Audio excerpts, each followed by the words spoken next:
Good afternoon, everyone. Thanks for being here. Welcome to the White House for your daily briefing. I have no announcements to make at the top, so I'll just go right to your questions. Ken. Thanks, Jay. The president laid out his plan today on taxes. Republicans in Congress have said that they want to temporarily extend the Bush tax cuts across the board for all income groups.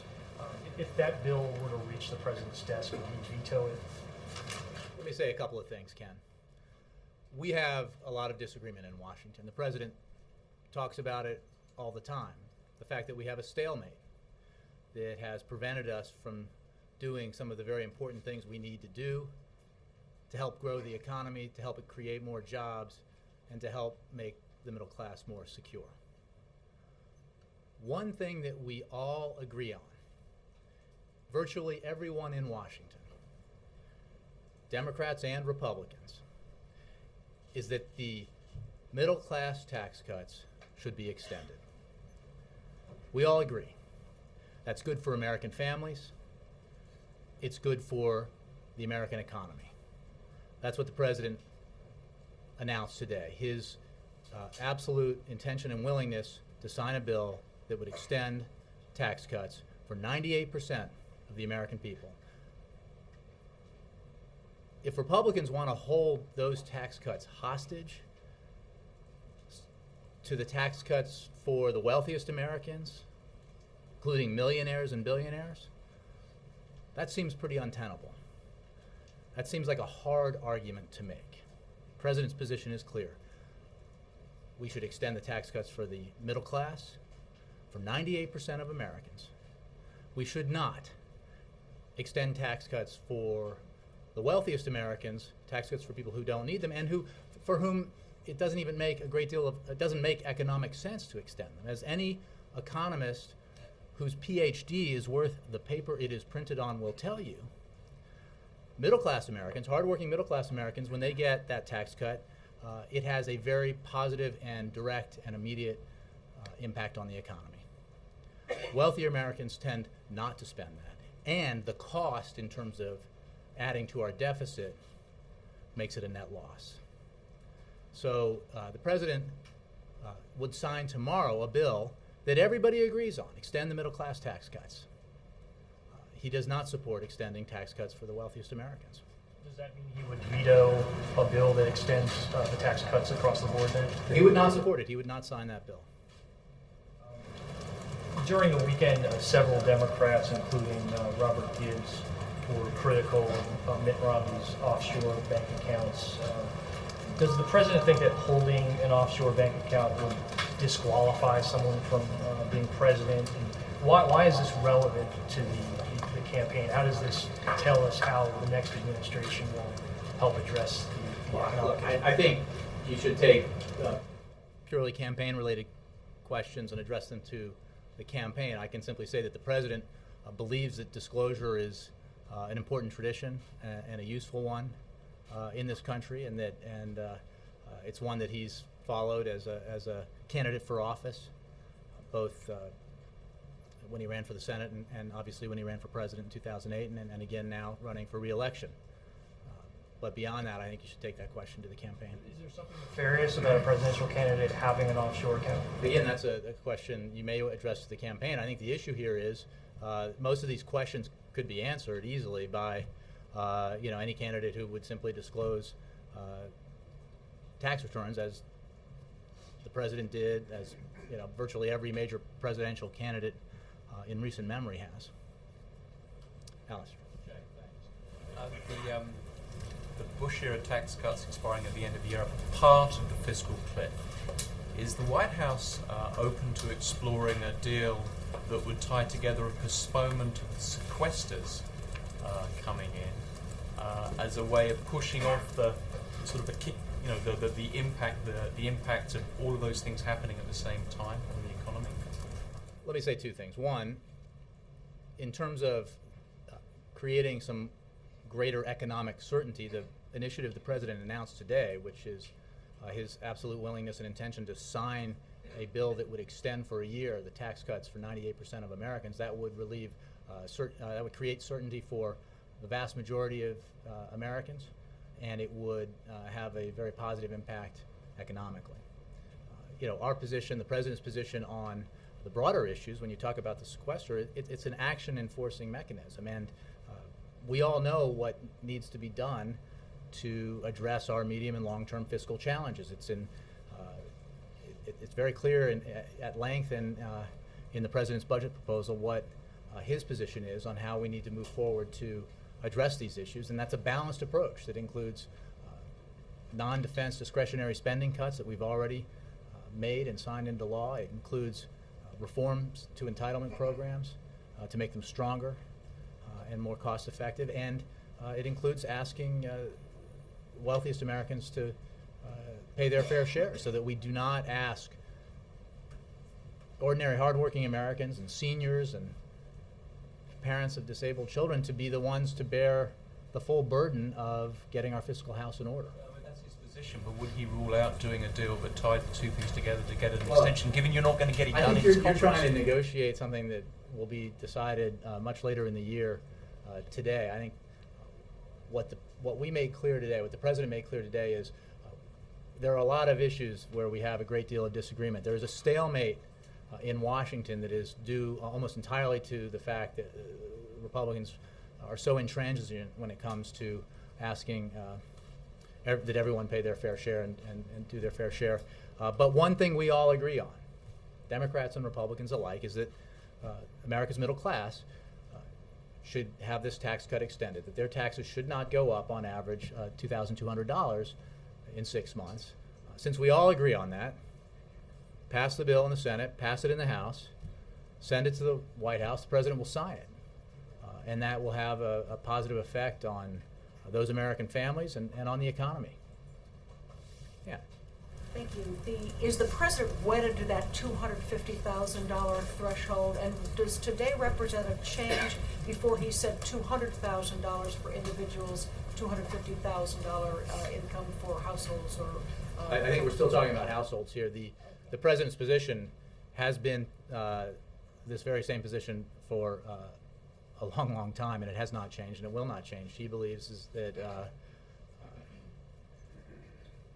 we should extend tax cuts for 98% of America's taxpayers, and we can do that. He, as you know, is in favor of extending those tax cuts and making them permanent.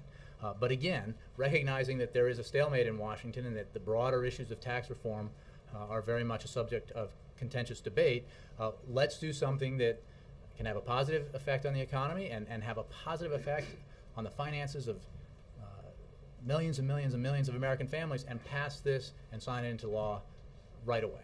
some of his Democratic colleagues have made the case for putting that threshold at $1 million, letting the taxes go up only for those much, much higher category. Would he negotiate anything like that? Would he The reject President's that? position is clear. He announced it today. Again, this is something we all agree on, and we should be able to have Congress pass. The Senate Majority Leader, Harry Reid, has said that he looks forward to giving Democrats and Republicans in the Senate the opportunity to vote on this proposal he supports in the coming weeks. The President very much appreciates that. Again, here's the President's position, long held, encapsulated in this specific legislative proposal that everybody agrees on. And I guess the question is, if Senate Republicans oppose this, if Republicans beyond the Senate oppose this, they have to explain why, because you were here and so was I. We saw what happened. The tax cuts that were passed in the early part of this century, in 2001 and I think 2003, that disproportionately benefited the wealthiest Americans. We were assured at the time that the reason why they were so the right thing to do is because it would create prosperity for everyone, that the middle class would benefit, that average Americans would end up benefiting. What we saw instead was an economy that created fewer jobs than during any period of expansion in recent memory. We saw the incomes of the wealthiest Americans expand considerably, while middle class income stagnated or declined. And then the end point of this experiment was the calamitous recession that was the worst economic recession, the worst economic crisis that we've had since the 1930s. So we tried that. Didn't work out so well. A good point of comparison in terms of tax rates for wealthiest Americans is the period before that, under President Bill Clinton, which you also covered. When those tax rates were put into place, I remember in 1993, some Republicans said it would cause terrible recession and economic decline. Instead, we saw the largest peacetime expansion in our history. We saw an economy that created over 23 million jobs, I believe, and we saw the first budget surpluses in a generation or more.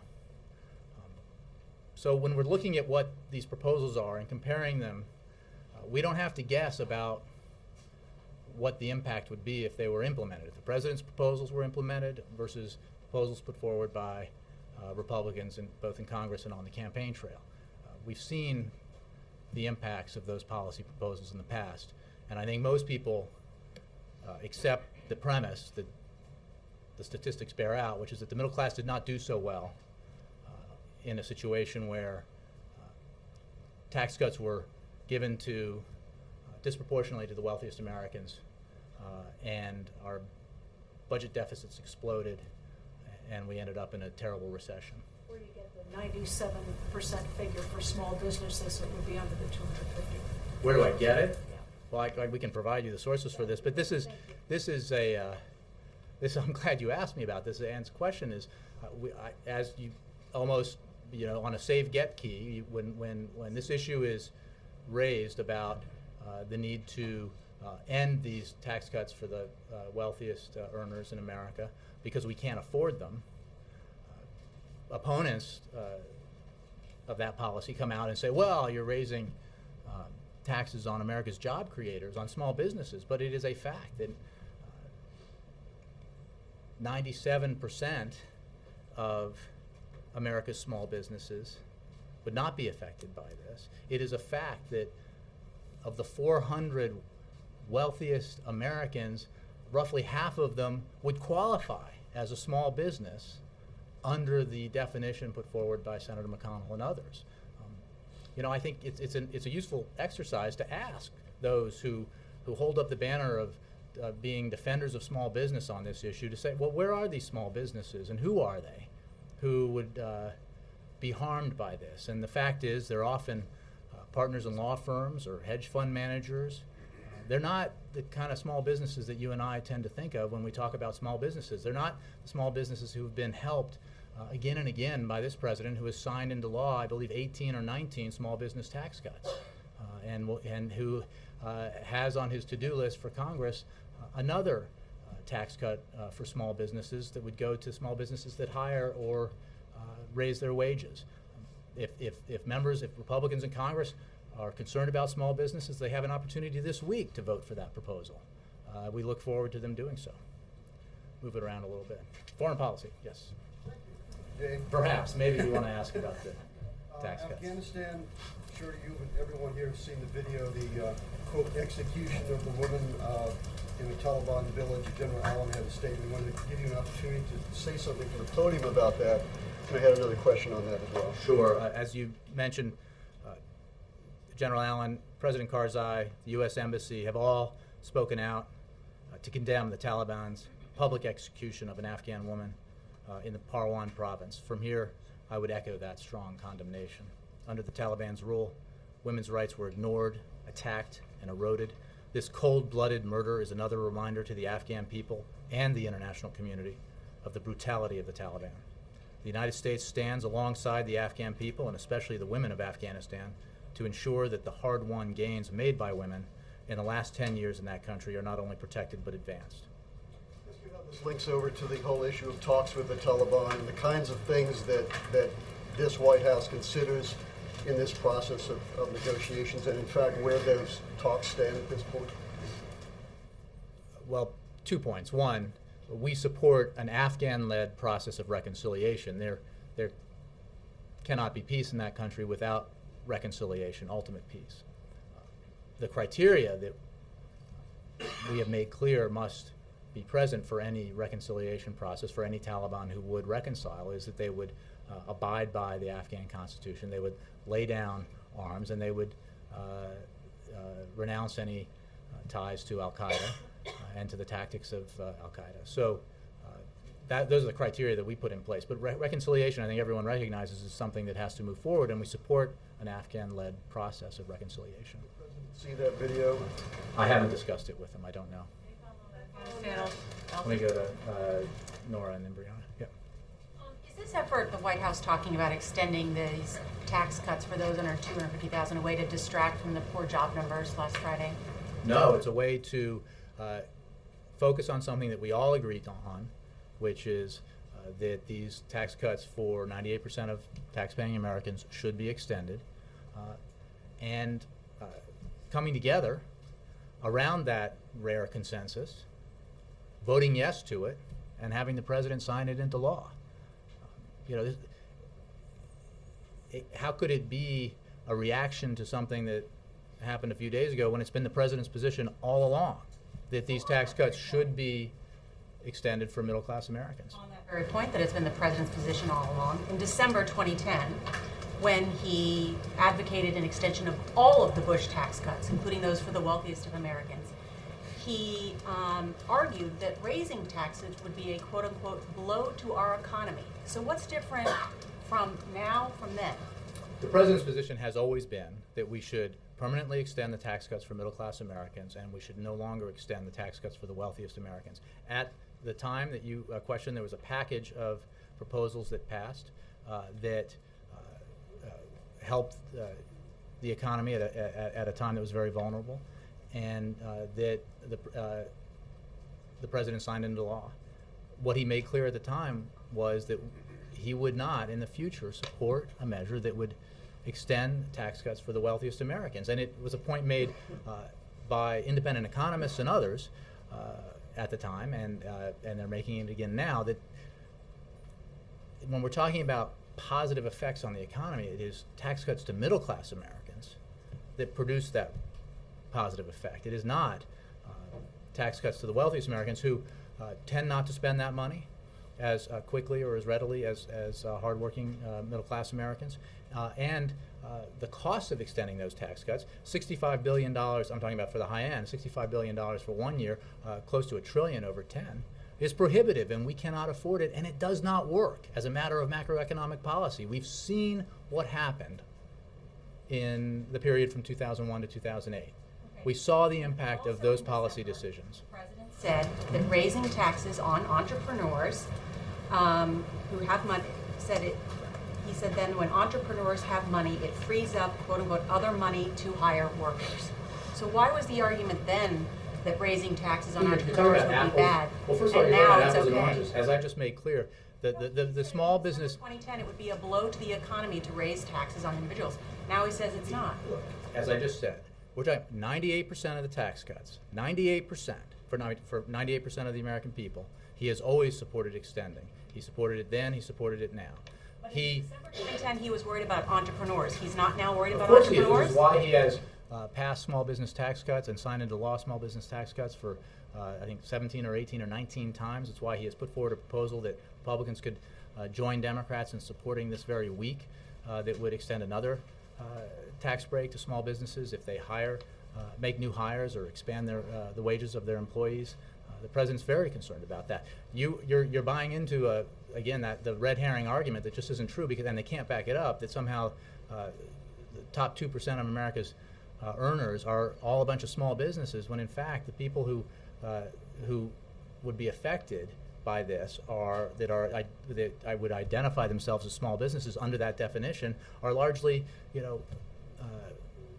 hedge fund managers and law firm partners and others who file that way, who tend to be doing much better than average, hardworking, middle-class Americans. The Joint Committee on Taxation and Republicans have pointed out that about 1 million businesses would be affected by this who file as subchapter S corporations. Again, And I so- can repeat it, and I will, that we're talking about 97% of small businesses, 97% would not be affected. The small businesses, Where is that they're, figure from? there, I'll get you that. I don't have it in front of me, but this is not a disputed notion. I understand that. I mean, there was a great piece done not long ago when this was the debate about. It is a disputed Republicans say something different. It is disputed. Well, I think you ought to ask them, would hedge fund managers who file that way, who make millions and millions of dollars potentially, benefit from this? And are they one of the small businesses that they're looking to support? Would law firm partners who are doing very well, but who file as a small business because they're in a partnership, are they the small businesses that they're so desperate to protect? If they want to protect and assist small businesses, they ought to vote for the tax cut the president has put on the table and that will be voted on in the Senate this week. I understand that this makes them uncomfortable, because one of the reasons we have a stalemate in Washington is because of their absolute intransigence, their refusal to even entertain the idea that the wealthiest Americans ought to do their fair share. I mean, that's why we don't have a grand bargain. It's why we don't have the comprehensive balanced budget proposal that every independent commission that's looked at it, made up of Republicans and Democrats, that everybody who takes these issues seriously has said we need to have, that the president himself has put forward in numerous proposals to Congress. Because it's because when the would-be presidents in the Republican primary process were asked if they would support a proposal that had $1 in revenue increases for every $10 in spending cuts, to a person they said no. And that is so far outside of the mainstream in terms of what makes what the American people support and what is common sense economic policy, that it has created this stalemate. But one thing we can agree on is that middle class Americans, 98% of taxpayers in this country, should have their tax cuts extended. We cannot afford to extend them for the wealthiest taxpayers in America. It didn't work as economic policy, right? The tax rates that seem to concern those who are asking the question that you're asking of me were in place at a time of record economic growth, at a time when middle class did well and millionaires and billionaires did well, when mom and pop shops did well and large corporations did well, when folks on Main Street did well and people on Wall Street did well. By contrast, when we put into place the Bush tax cuts, look what happened. Middle class saw their income stagnate, and by the end of that 8-year period, we had the worst recession since the Great Depression. Alexis, sorry, I think I did say Brianna, then Chuck, then Alexis. Yeah, and Jay, sorry, Wendell, you too. Thanks. Yeah. To follow on Nora's question about timing, a Democratic source tells CNN that this announcement the president made was actually moved up, which would give the appearance that it was to distract from the jobs numbers. Was it moved up? Not that I'm aware of. I mean, it's been the president's position for a long time. He believes that Not the position, the sort of spectacle today of going before the cameras and saying something. I mean, not obvious if this is his position, but going having the president of the United States go forward and this announcement, the actual what say he what said his today. position is and what he believes Congress ought to do has been the president's position for a long time. I've said it in my briefings and gaggles that if the Congress were to pass a bill extending the middle class tax cuts either temporarily or permanently tomorrow, the president would sign it tomorrow. And the fact is, the president in his announcement today is acknowledging what he's been talking about out in the country, which is this stalemate, is making it very hard to get the necessary big things done that we need to get done. So we ought to focus on something that we all agree on, which is that we should extend tax cuts for the middle So class. that's wrong that the event was moved up in time. Yeah, I believe it was scheduled for any other day. Okay, and would he veto an extension that had $1 million threshold? The president's position, as he articulated today, and as he has made clear for many years now, is that tax cuts for 98% of Americans should be extended. Those for the remaining 2%, the wealthiest Americans, including millionaires and billionaires, should not, because we can't afford it, and it doesn't make good economic policy. But in 2010, he Well, I agreed just- to let, I and addressed you, this. and I you said that understand. on the 250,000, on $1 million. You said that he would veto on 250,000. I'm On not $1 going to million, take would he it. veto? The president's position is clear. You said he would veto on 250,000. Would he veto on $1 million as well? I said I was asked if he would not sign or veto a law that would extend all of the Bush tax cuts, including those for millionaires and billionaires, and the So answer would is he he would not not sign sign it. one I'm not for going to $1 million? negotiate the particulars. His position is clear. It is for $250,000, 98%. I mean, most of the people watching this and thank you for watching, will see their tax cuts stay where they are, their tax levels stay where they are if we extend these tax cuts for middle-class Americans. That's the president's position. It has always been the president's You position. say he wouldn't sign extending all, and you won't say the same about $1 million threshold. It seems like I'm not. no, you're no, I'm staking not. out a claim Look, on one. Let me be clear. I recognize that there are different positions, that people have different positions on this. But where everyone agrees, everyone that I'm aware of in Congress as well as the president, is that the tax cuts for middle class Americans up to earnings of $250,000 for a family should be extended. That's the president's position. And the point he was making today is, this is great. Here is something that we all agree on, that we all think is good for the American people. It's good for the American economy. Let's do it. Let's, understanding that we have a stalemate here on some of these bigger issues, let's do something that we all agree on. That's the president's position. So you're leaving the door open I'm not. on $1 million? You're not. So there is the I'm door not. open. There's No, the president's position would is not clear. sign. He He would announced. not sign. He announced today what his position is. Yeah. Sorry, Chuck and Wendell. Chuck first. Wendell. Oh, I just, can you actually clear up, there is a difference between vetoing and not signing. He would veto He would veto an extension of the upper income Bush tax cuts.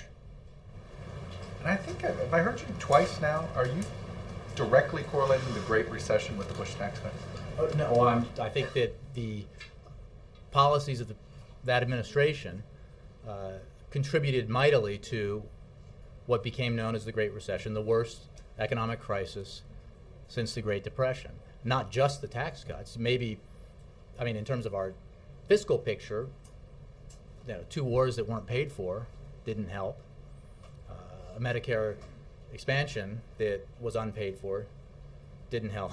There were a lot of contributors, but what is absolutely the case, and I think you covered it too, Chuck, was that the campaign for those tax cuts was mounted on the idea that it would be beneficial for every American, for the whole American economy, and now that with the benefit of hindsight, we know that's not what happened. And in fact, that the period before that, when wealthier Americans paid a higher rate, not a historically high rate by any means, but a slightly higher rate, the economy did significantly better. And of course, there are different factors that contribute to that. But we know that this policy did not work. It just did not work because even before the crisis, even before things began to go really south in 2007, you had a situation where middle-class incomes were stagnating, where we had the slowest job creation of any expansion in recent memory. So something wasn't working, and those economic policies were not working. So the president today, he said, let's not hold the middle class tax rates hostage to the issue of the wealthy. How, by issuing a veto threat, if they all came to your desk for all of the extension, is that not? But the point is, I'm just saying, could the Republicans say the same thing about the president, that he's holding the same tax cuts hostage? Here's the point, and I think the president was making this very clearly earlier today, is that there is a great deal of disagreement about whether or not the wealthiest of Americans should see their tax cuts extended at the cost of $65 billion for 1 year, up over $800 billion over 10, hundreds and hundreds of billions more if you did it permanently, as the way as some Republicans would have us do it. There is no debate about this. So I don't think there's an issue of extending all of the Bush tax cuts. The issue is, can we find something here that we all agree on that's good for the economy and good for the American people, and that is extending the tax cuts for 98% of American taxpayers. That's what the president talked about today. He's saying let's be realistic about the stalemate that we have here because of this position that Republicans have taken, that nothing moves unless millionaires and billionaires and wealthiest Americans get their tax cut. This is about decoupling the middle class from the upper income, so that there's two separate debates. Well, because of political leverage, that's the one other way to- side no, had it's too one way much to put it. leverage. It's because we all agree that the president disagrees. He does not believe that extending tax cuts for millionaires and billionaires is good economic policy. Democrats don't believe that it's good economic policy. He does believe that it's good economic policy to extend the tax cuts for 98% of tax-paying Americans, and so do Republicans. So let's do that, and if supporters of extending tax cuts for wealthier Americans want to have the debate about that, we should and we will. That's in many ways one of the most dominant issues of this campaign thus far, and I'm sure it will be going forward. And there is great disagreement, and as the president says, there's a stalemate. That's the bad news. The good news is that the American people get to resolve the stalemate on those issues. On the issue of extending middle-class tax cuts, there isn't disagreement, so let's extend them. Egyptian president, and do you have anything to confirm or announce as far as when President Obama is going to meet with him? Well, the president will be going to UNGA, the United Nations General Assembly, in September, and he will, I'm sure, encounter a number of leaders. After all, that's a gathering of world leaders, including the new Egyptian president there. He is not. There are no planned bilateral meetings in Washington around UNGA with any leader. Here in Washington, but Correct. Or up there. Up there, but that could change. Could anything change in Washington? No. I mean, there's nothing planned. The president looks forward to meeting the new president of Egypt at UNGA. They have not met, and they will both be participating at the UN General Assembly. That is really the only issue here in terms of the reports. So they will have a one-on-one No, in there's some not, form, no, or that's not. no, That's not 100%. There's nothing scheduled like that. It's just they will encounter each other. Wave. Interesting. Fair enough. Sorry. Yes.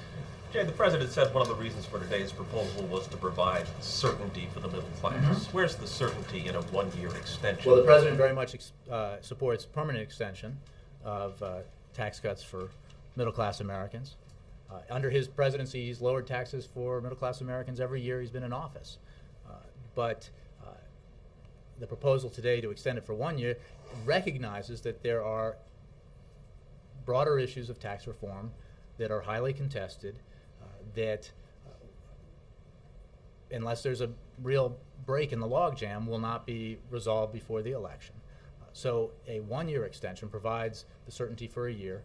It does a great benefit for the economy, and it saves the money that every baseline that your news organization relies on assumes will be spent on tax cuts for the higher income Americans, and it leaves till later the bigger issues of broader tax reform, which the president supports, and of a balanced approach to medium and long-term deficit reduction. Nora's question, in 2010, the president said, bad time to raise taxes at a time when growth was substantially higher than it is right now. So I must assume that now is a good time to raise taxes on the wealthier Americans, because he doesn't have as part of the deal the extension of jobless benefits and the extension of the payroll tax cut. I think I addressed this. The president believes, as do independent economists, that as a matter of macroeconomic policy, what's good for the broader economy, extending tax cuts for the middle class, 98% of tax-paying Americans, is good for the economy. Under any scenario, the positive impact of extending them for higher income Americans is greatly outweighed by the expansion in the deficits that's brought about by extending them. He does not believe that is good economic policy. At the time, to growth at the time, and at the time, growth was almost twice as high as it is right now. His broader point was about the tax cuts for 98% of the American people, not for the 2% at the higher end. The fact was, at the time, that was what could be agreed on then. Right now, where we have agreement, where we all agree, where the president agrees with every Republican and Democrat in Congress that I know of, is that tax cuts for 98% of the American people ought to be extended. So let's pass that and sign it and continue to have the debate about whether it makes good economic sense to extend tax cuts for those making more than $250,000, including millionaires and billionaires, whom this president believes do not need the tax cut at a time when we need to get our fiscal house in order. And where is he on the payroll tax rate right now? Does he The payroll support tax another is a extension temporary of that? measure, as we made clear at the time, and it made clear at the extension. It's far too early at this point to say what, whether the payroll tax cut that was put in place for 1 year and then extended for a year is something that we would look at in December. So it's not. This is a separate issue that from the income tax rates that are the focus of the middle class. Say now, let the payroll tax cut expire in December. I'm not, no, because that was look, the president's position again on the broader middle class tax cuts is that they should be made permanent, that those rates should be made permanent. Recognizing the stalemate that's in Washington, he proposed extending those tax cuts for the middle class for 1 year to create economic certainty for them and to create a positive effect for the broader American economy. The payroll tax cut is a temporary measure, and it was extended at the end of last year and early this year because the economic circumstances demanded it, and it's obviously a very controversial issue, as we saw, because of the great reluctance displayed by Republicans for week after week after week to extend the payroll tax cut. And the president's point today is, let's acknowledge that the contentious issues are going to be hard to resolve now, but we should be able to do something on an issue that we all agree on, which is extending the middle class tax cuts. Alexis, then Margaret. Jay, let me go back to sequestration for a second. Thousands and thousands of workers are going to get pink slips who work with the government and some private contractors, small businesses, because their companies are going to be obligated to give them those pink slips sometimes 90 days before the sequestration goes into effect, or could be longer depending on their policies. But you were just saying that the president would be content to leave that until much later in the year. So this has a direct job impact, sequestration? It would not be content, Alexis, that's your word. I think that the president would, if there was a willingness by Congress to do what everybody says it should do, which is, recognize that the sequester imposes policies that nobody wants.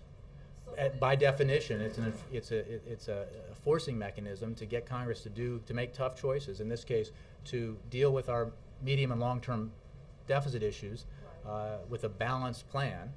The president would welcome a breakthrough right now. He certainly thinks that would be positive for the economy. So my question was, if the president was eager today to talk about a 1-year extension as a way to try to mitigate one part of the disagreement, because there is some meeting of the minds. There's also some meeting of the minds about sequestration, right? And there's been proposals to temporarily extend. So my question was, will the president today or this week also say, come talk to me, let's do a temporary extension?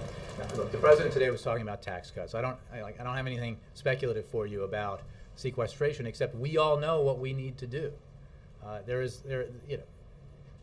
The point of the sequester, remember, Republicans voted for this, as well as Democrats, was to force Congress to make some tough choices, and that meant tough for everybody, not just tough for one side, to implement the kinds of policies that would get our fiscal house in order over the long term.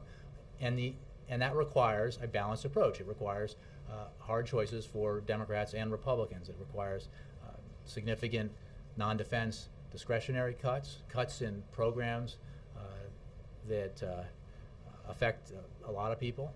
And the president has signed into law substantial non-defense discretionary cuts. It requires reforms to our entitlement programs that make them stronger, and reforms that would help the bottom line and help our economy. And it requires an approach to taxes that says that everyone should get a fair shot and everyone should do their fair share.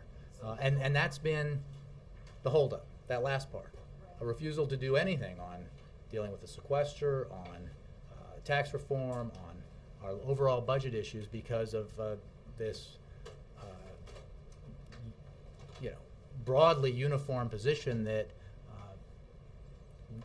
they won't do anything if we don't give more tax cuts to wealthiest Americans, which just, it's not good policy. We saw that. We can't afford it. We know that. Proposals put forward by Republicans in Congress and the broader Republican Party, including the nominee, likely nominee for president, would make the situation much worse in terms of deficits and debt. They would, almost without question, result in tax hikes for the middle class. Like, this is just bad policy. So we need to, again, recognizing that there's a debate about this and a stalemate that the American people will settle in November, let's focus on the things that we agree on. And one of them is that we should extend these tax cuts for middle-class Americans. That's what the president wants to do. Margaret. Thanks. I have one domestic, one foreign policy. On the domestic, by pressing now, does the president believe that there's a good chance that he can get this extension done before the election? And if so, why? Is it because he thinks that Republicans will be, sort of pressured into a situation that they don't want to hear on the campaign trail? Or what's the argument for why this approach would get this done now instead of at the end of the year? Well, again, it is not everything that we would need to do, and the reason why he separated this out and said let's do this now is because he does believe there's a broad consensus on the need to extend these tax cuts for the middle class, and hopefully Republicans will come to that conclusion as well. And we've had this discussion in the past when I've been up here and as well as on the road about what tactics by the president result in positive momentum legislatively. And what we've seen in the last year or so, or in the last 6 months or so, especially the last 10 or 12 months, is that when the president makes a public case for policy that is sensible, that is broadly supported by the American people, and he continues to make that case, that we see the kind of movement that initially seems unlikely in Congress, and that it will hopefully be the case here. But it doesn't have to be, well, I don't know. I mean, I think it depends on tomorrow. Why not? No, I mean, but seriously, there are those who will say it's never going to happen because the Republicans, won't extend tax cuts for the middle class unless we extend tax cuts for the wealthiest Americans. And there are those who say that the Republican position of, refusing to support tax cuts for the middle class is a very untenable position. We'll see. I think it's untenable. I think it's hard. It's a tough one to explain why why you'd vote no for extending tax cuts for the middle class when, to most people you'd have that conversation with, it would be nonsensical. Wait, but you're not going to do that? You're going to make my taxes go up on average $2,200 on January 1st just because you insist that somebody who makes $1 million or $2 million or $10 million a year should get a tax cut too? That, let's have the debate about the high income stuff later, because we know we disagree on that. We all agree that 98% of Americans ought to have their taxes cut again on January 1st. I just want to follow up on the meeting with the Egyptian president. So what came out yesterday from Cairo following Burns' meeting with Morsi was that they would have a meeting at UNGA. What you're saying now, I just want to make sure I understand, is that it won't be like a real meeting. It won't be a bilateral. They will. Well, let me just be clear. There was one report that I think overstated this. I expect that the president will have a chance to meet with or see President Morsi at the UN General Assembly. We haven't worked details out of that, but we expect that he will be able to see him.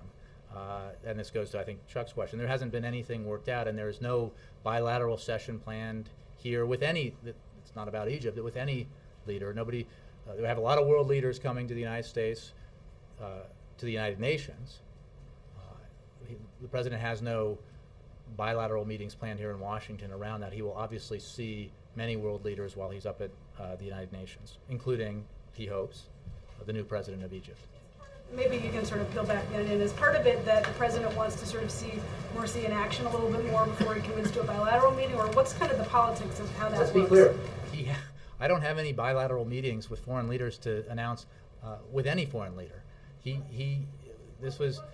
I mean, it was. It wasn't announced. Well, it actually was. I mean, it was a letter announced by the which, Egyptians. again, we don't have a habit of reading out presidential correspondence, but look at what the Egyptians said. The president looks forward to seeing President Morsi in New York at the United Nations General Assembly. He will see many leaders there, but many of them he's met already. He has not met President Morsi. Thanks. Mark. Thanks, Jay. You've been clear that the president's position on the 250,000 threshold is a long-held position. I'm wondering, though, whether the president muddied the message a little bit by so aggressively advocating on behalf of the Buffett tax over the past several months, which is obviously sets a threshold of $1 million a year for a minimum marginal tax rate. Why would it make sense to have 250 be the proper cutoff for an extension of a tax cut, but $1 million be the proper threshold for the imposition of a minimum marginal tax rate? Why are those two different? Well, there are different ways to answer that question. Some of them go to economic policy. The Buffett rule is a matter of principle that would guide a broader tax reform approach to tax reform, and we made that clear. I mean, what Warren Buffett said and what the president supports is that it is does not make sense and it does not seem fair that someone like Warren Buffett, who is a billionaire, would pay taxes on his income at a lower rate than his secretary or somebody like his secretary. The president agrees with that principle. The Bush tax cuts, the so-called tax cuts, are concrete law.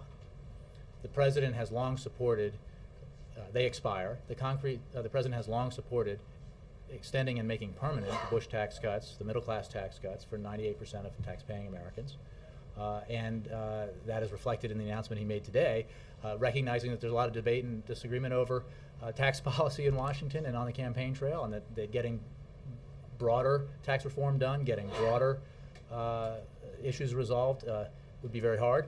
Here's one thing we can all agree on, is that we need to extend these tax cuts for 98% of tax-paying Americans, for hardworking Americans. And it's not just let's just do that because it's 98% and it's middle class and we're all for that. It's good economic policy, because we know, and you know, and if you talk to economists, they'll tell you that tax cuts for Americans making less than $250,000, and especially for those solidly in the middle class, who are making ends meet every week and every month, giving them tax cuts, more money in their pocket, and not raising their taxes is good in terms of direct positive impact on economic growth in the near term.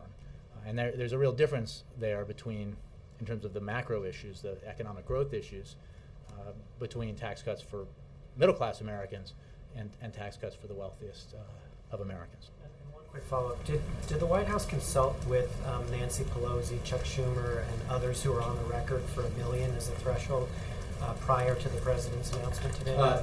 Yes, and we consult with Democratic leaders in the Senate and the House all the time. I don't think it came as a surprise to anyone, Republican or Democrat, in Congress, that the president supports extending tax cuts for middle-class Americans. But the short answer is yes. Yeah. Thanks, Jake. Does the president still believe Kofi Annan is capable of convincing President Assad of accepting a ceasefire? And does he consider this last visit as a last-ditch effort to solve this diplomatically? Well, as Secretary Clinton said, and I'll echo, there's not a lot of time here. President Assad's behavior has been heinous, and we judge him by his actions, not his words. The president does support Kofi Annan's mission, does support the plan that Mr. Annan has put forward, because we need that transition for the benefit of the Syrian people. And it is not one person alone who will bring about that transition in Syria. Certainly not Kofi Annan. I mean, President Assad, if he would finally do the right thing and step aside, could help facilitate it more than any one individual could. The fact is that there's broad international support for Kofi Annan's plan, and it is that pressure that we believe and we hope will ultimately lead to a political transition in Syria that creates a better future for the Syrian people, and that future cannot happen with Assad still in power, in our view. Yes, April. And then, sorry, what's your next? Yeah. Jay, President Obama has many hats, and in the 4 months leading up to November, as president, not as campaigner, but as president, what can the American public expect to see from him in these last 4 months before the election as president, not as campaigner? Well, I think you saw today that one thing that he wants to get done as president, with the help of Congress, and as an extension of tax cuts for 98% of the American people, middle-class tax cuts. There are still a number of issues that we can get done that will benefit the economy and benefit job creation if we get some cooperation out of Congress. And sometimes you hear people say, we need a plan. We need to see a plan for dealing with the economy and job creation right now. And the president, as you know, put forward that plan, the American Jobs Act. Some elements of it were passed by Congress, including the extension of the payroll tax cut, but many of those elements were not passed. And outside independent economists have analyzed those elements, those unpassed elements of the American Jobs Act, and said that they would lead to the creation of 1 million jobs very quickly.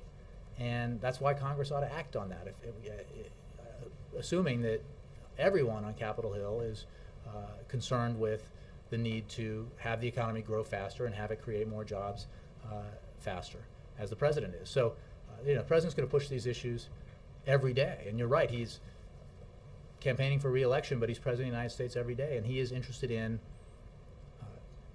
making progress on the core issues, economic growth and job creation, wherever he sees possible. And the question I didn't get, but I thought I might, is, well, isn't this, Republicans are saying this proposal today is political. And my answer to that would be, well, take it away from him. Deprive him of the political benefit by passing it and signing and getting it signed into law, and then everybody can go on and discuss other issues. Because he knows that would be good for the American people and good for the economy. So nothing would make him happier than Republicans in Congress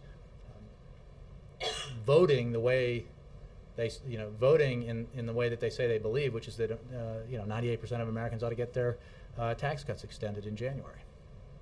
Victoria. On Syria. Jim, and then you're next. Victoria, then sorry. On Syria, you just said there's not a lot of time here. Not a lot of time before what? Well, as we've seen, I appreciate the question, and as I've said in the past, that the situation in Syria continues to deteriorate because Assad refuses to stop brutally assaulting his own people and murdering them. The risk, as we've said in the past, is that that situation will dissolve into a broader sectarian civil war. They could have broader implications for the region, could involve other nations. That's obviously a terrible outcome for the world as well as the Syrian people. That is why it is so essential that the international community come together in support of the Annan Plan and in support of the basic principle that Syria's future can only be brighter if a brutal dictator who has overseen the massacre of his own people in these past 14 or 15 months steps aside and is no longer a part of the Syrian government. And yet the first point of the Annan Plan, which is ceasefire, isn't even working. Well, there's no question, as we've said, that Assad has refused to live up to his own commitments, not for the first time. And that's why whenever Assad says something that sounds good, sounds like progress, we remain highly skeptical because we in the world have seen that he routinely fails to live up to his obligation, that he routinely fails to keep his promises, that he makes promises about implementing a ceasefire or creating some progress, and then continues to brutally assault his own people. So we have said and been quite clear about the fact that we're skeptical about Assad's intentions. That's why he has to go, in our view. He long ago gave up any claim he might have had to being a participant in a transition to a better future for Syria. But we're working with our international partners. You saw in recent meetings that the opposition is coming together, that the international consensus is growing, and we will continue to press on every front to bring about a transition in Syria that will produce a future that the Syrian people, or give Syria a chance to produce a future that the Syrian people deserve. One final question. Do you believe there is any international mechanism for producing a result in Syria without Russia and China? We've made very clear that Russia and China and the United States have disagreements about Syria, and that we strongly disagreed with the vetoes that those countries put forth on measures before the United Nations Security Council. We continue to have discussions with the Russians and the Chinese in a very blunt and clear fashion about why we think we need to come together around the proposition that a transition needs to take place, and there's agreement on that, and that transition cannot include Assad. And we are continuing to have conversations with the Russians about this, and our fundamental point is Russia's. It is in nobody's interest to stand by Bashar al-Assad. That's our point to those in his inner circle, to those in the military and governmental leadership. We have seen a great number of defections, including a recent high-level military defection, somebody from Assad's inner circle. And it is our message internationally that it doesn't make sense as a matter of self-interest for any nation to stand by an international pariah. And it doesn't make sense for the future relations of any country with the Syrian people to stand by Assad. I think, Jim, I owe you one. Yep. Товарищ давно. Давно, как дела? Нормально, и вы? Нормально. With the federal debt approaching $16 trillion, does the president's call for continued tax cuts for 98% of Americans, as he repeatedly said today, and thus preventing huge revenue increases that would help reduce the debt, does that represent an acknowledgement by him that the economy is still doing poorly and that his previous steps to boost it have not worked? The president says all the time, as recently as Thursday and Friday, that the economy is not where it needs to be. While we have made progress, we are nowhere finished with the job of digging out of the worst recession since the Great Depression. Nobody is satisfied with economic growth below where we want it to be, and job creation below where we want it to be. We have 28 straight months of private sector job creation, 4.4 million private sector jobs, and that would be, that is progress, and that would seem like even greater progress if we hadn't created, if the situation that we inherited didn't result in the loss of more than 8 million jobs.